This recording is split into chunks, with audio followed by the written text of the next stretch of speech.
Alright, welcome back. We have a new deck for Pioneer.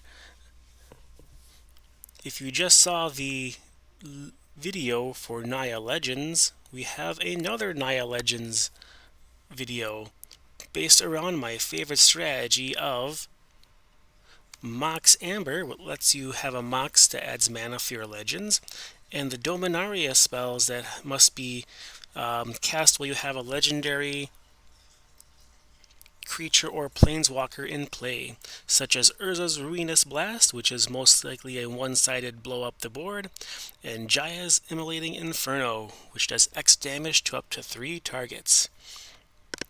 So we have a completely different lineup than the previous Naya Legends. So who do we have in this version? The plan to go wide with tokens. We still have Skrelv because this card is a fantastic way to protect your creatures from spot removal and sneak through some extra damage. We have Ovaya Pishari, Sage Lifecrafter, also a 1-mana legend that lets you crank out servo tokens for 2 mana, or lets you crank out large constructs for 5 mana, equal to the number of creatures you control. That is their power. Alright, at the 2-drop spot we have Imara, Soul of the Accord. Whenever this creature taps, you get a 1/1 soldier token with lifelink. We also have, making an appearance again, Hajar, Loyal Bodyguard, 3/3 legend that helps protect your legends from removal. By sacrificing it, they all gain indestructible and +1/+0. Note, your tokens do not get the bonus, but saves your other creatures. Also at the 2-drop spot, we have Kari Zev, Skyship Raider, the 1/3 first strike menace, and when it attacks, you get a 2/1 Ragavan Monkey token. That's also a legend on theme. At the 3-drop spot, we have Animpackle, Thousandth Moon, a 1/2 that whenever one more of your creatures attacks, that's not a gnome, you get counters on them, and then you get even more tokens attacking, and then this buffs Animpackle.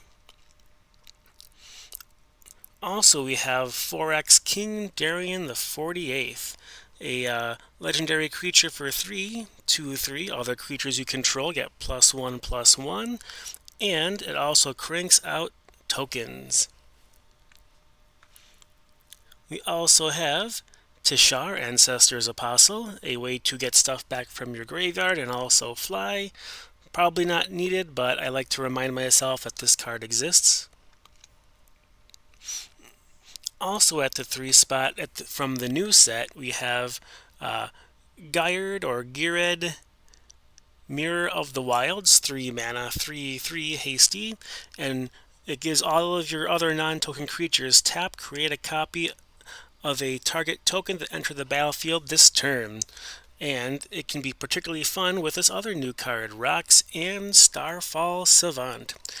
A 4/3, when it enters, you get a meteorite. If you don't know what a meteorite is, it's a card from a old core set that enters the battlefield and does 2 damage to any target.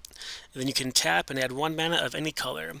And then Roxanne says you can also tap artifacts for mana, and when you do, they get an additional mana of the color that was produced.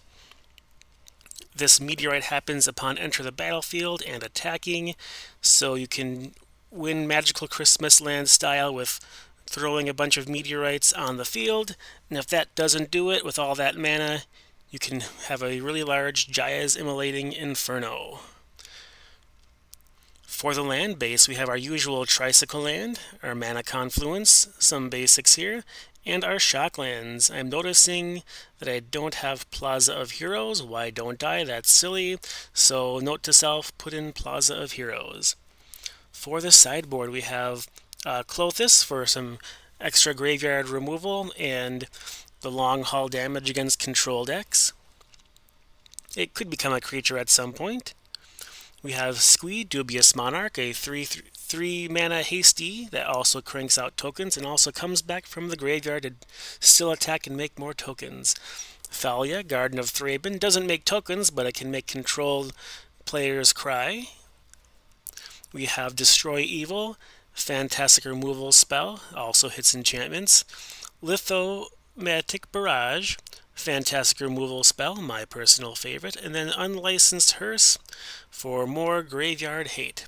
So there you have it. We have Naya Legends going wide with tokens. Thanks for watching.